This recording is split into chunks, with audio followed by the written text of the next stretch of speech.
2 spots filled on this Autumn Moods painting and 2 more spots to go. You ready? Let's get going!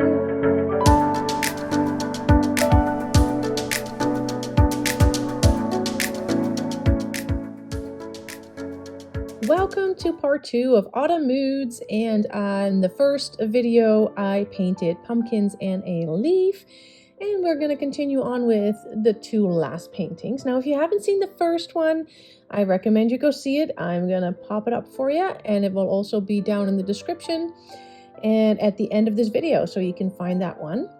Now for number 3 on this like 4-part type painting, I decided to do a mug with a warm drink. You know, fall asks for a cup of tea, and I always drink coffee, doesn't matter what time of year it is, but you know, I feel more like drinking tea and hot chocolate and just the warm drinks. So I figured a mug would be a good way to go. Now, as you can see, I started with the outline of the mug and nothing else. There's no background on here yet. And maybe I should have. Maybe that's probably maybe that's a better choice. I don't know, because now I started to work in on kind of like a background around the outline of this mug. And I'm still working on my background skills, guys. I still am.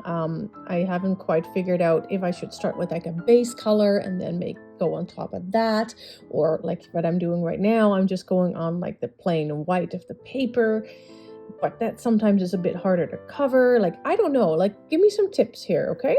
Because I'm still not quite sure what I'm doing, to be honest.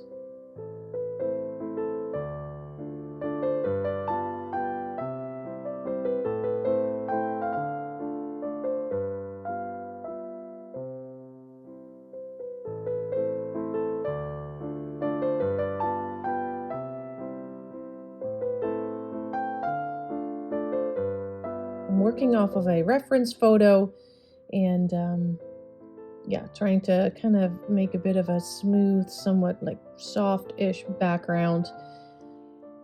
And yeah, not quite sure if I established that, to be honest, but that's okay.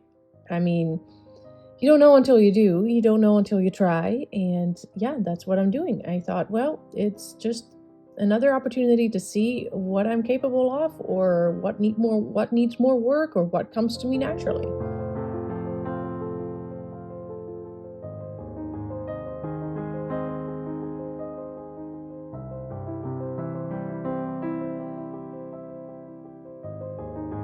I'm using an angled brush just to get into those tiny little corners, and then back with a filbert brush to start the inside of the mug, which was a beautiful, kind of almost a warm greenish color. You know, there's different color. Like a pine green is more like cold. This had a bit of yellow into it. And if you're looking for the colors used for this video, please go find those in the description. That's where I always put them.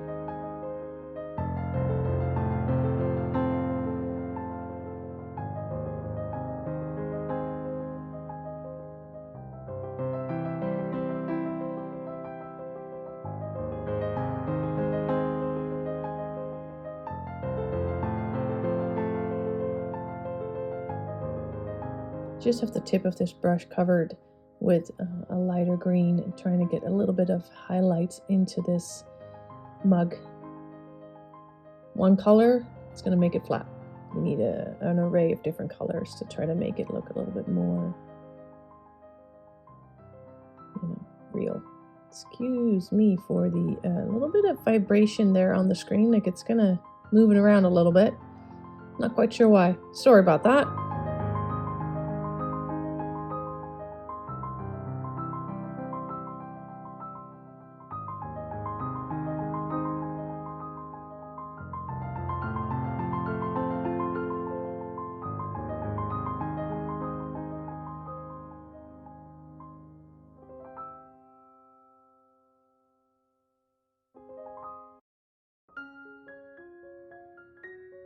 Now it's time to start the inner part of the mug. This is not plain white, you guys. This is white mixed in with just a hint of warm beige, yellow, just something to make it a tiny bit warmer than like cold titanium white.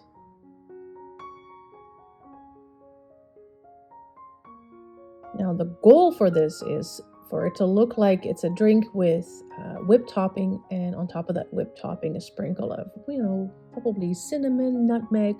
You can decide what it's gonna be, like you can make up your own mind and pretend it's your own drink,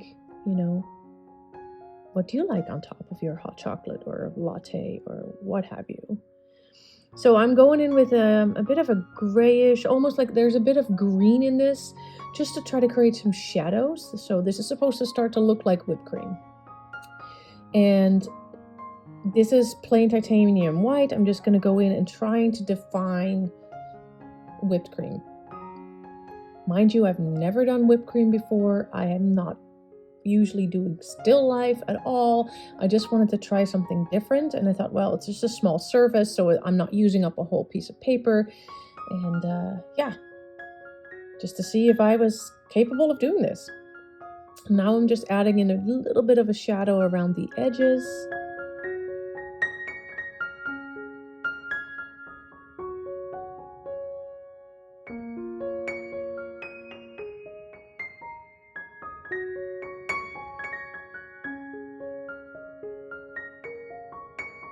And in with a brownish color to, add the topping.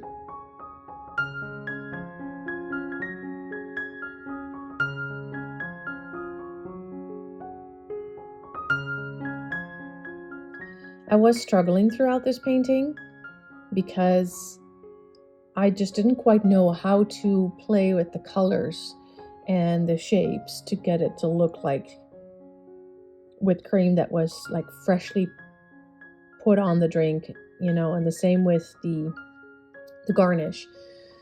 So in the long run, it was a good learning curve, but at the same time, it's never fun when you're painting for, your relaxation, for your kind of art therapy, but you're struggling, then it's not so relaxing, really. But it's all good. I mean, you do learn, and in the long run, it is what it is, right?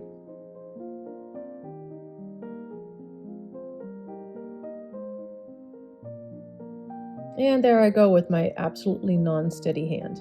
You can see me shaking and wiggling.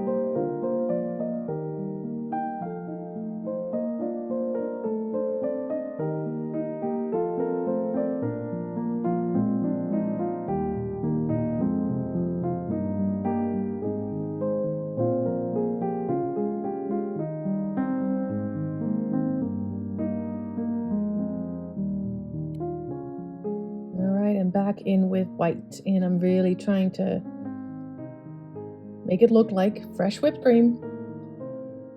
Doing my best, but I must say that I have realized after trying my hand at this that it is not my strong suit. I mean, it's not terrible, but it's not great either, But anyway, let me know if you have any tips, like if you do still life, if you do stuff like this. What is your secret? How do you make it look more realistic and better rather than this? It looks, in my opinion, this looks like it was whipped cream that was put onto the drink and then it sat for half an hour and it became kind of sloppy. That's what it looks like to me.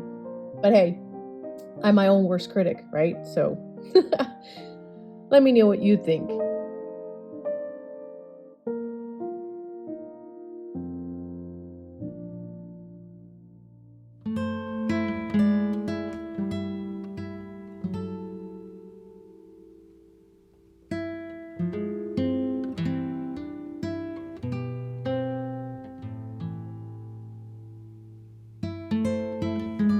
Time to move on to the very last little portion, and I wet it a little bit because I knew I was going to start with a background.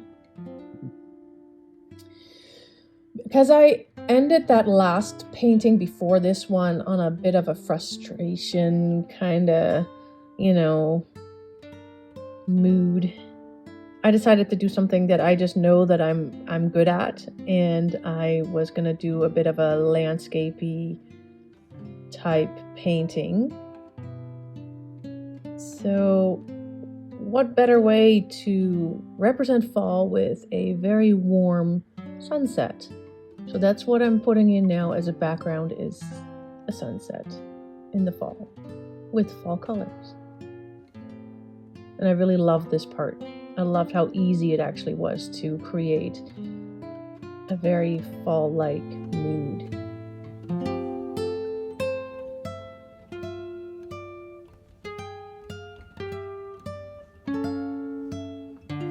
And I did go back in with a little bit of like a bluish, purplish top of that, just to make it really look like the sky is getting dark. And then just bringing that down a little bit. A couple of streaks, kind of makes it look like clouds hovering in there.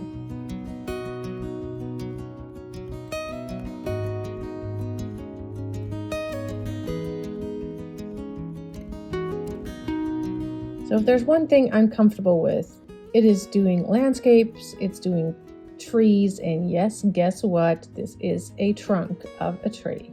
This is not black. This is a bit of a combination of a few colors to make it almost like a reddish purplish type trunk, just to kind of go with the rest of the colors in the painting. So I'm just starting with a bit of a rough outline of the tree trunk and its branches.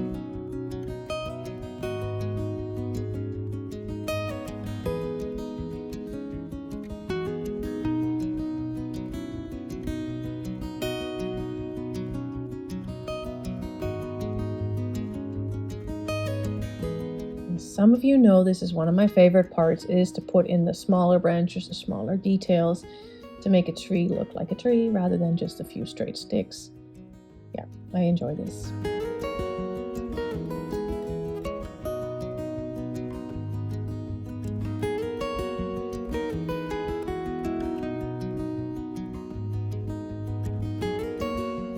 And I do change brushes throughout, just so that the end of the branches will be a little bit more finer, smaller, a little more detailed.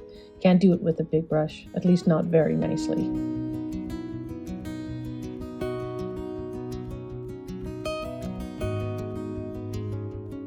Stippling technique, I think it's in almost all of my paintings. I love doing it. It is a very quick and easy way to lay down some shadows, and that's exactly what I'm doing. This is like the shadow part of the leaves. I usually start with that, and then I work my way to brighter colors.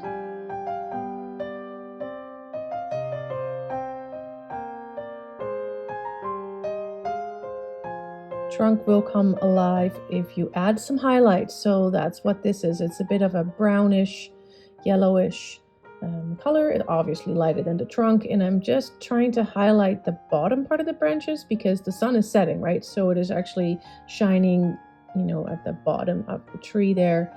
So that's where I'm trying to put in some highlights.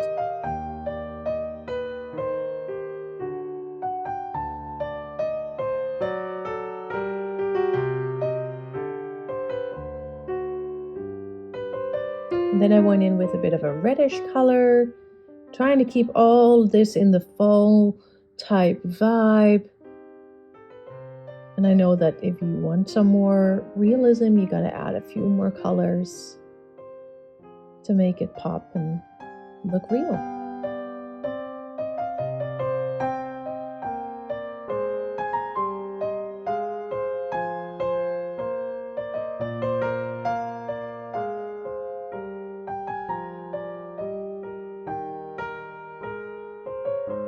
Time to start working on the leaves, and this technique you've seen me do before. You take the corner off the fan brush, and then you just kind of go in and make a bunch of tiny little strokes. And this is not my own, you know, figured out technique. Check out Michael James Smith. That's where I've learned how to do this.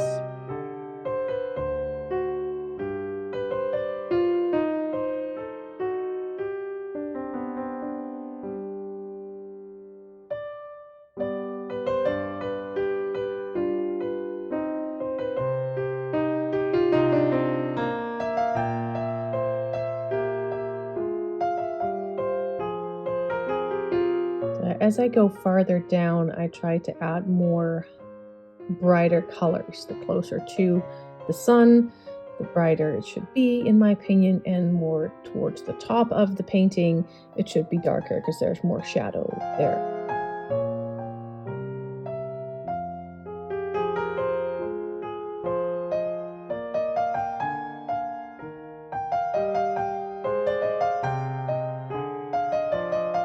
And in with red, because fall ain't fall without red.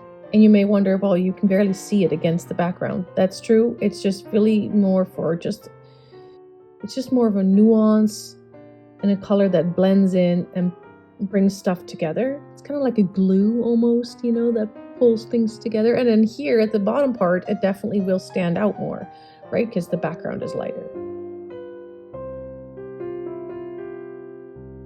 And now I'm going in with orange because I really wanted to still have that warm fall vibe, and you know, orange definitely screams fall. So back over it again. And this never I never get tired, guys, doing this. I never do. I love this. And then I realized there were some spots that were maybe a little too bright and maybe a little too overdone. So I went back in with the same color that was in behind the leaves, just to give that illusion of a shadow. And yeah, oh man, I just enjoy doing trees. I enjoy doing nature. If there's one thing I've learned painting this, is that I really, really enjoy painting nature. And I think my next painting will definitely be a landscape again, or something along those lines, or maybe I'll try my hand again at animals. I don't know. Let me know what you want to see from me. But for now, this is the very end product. And show you the end result. Always so satisfying. I love this part.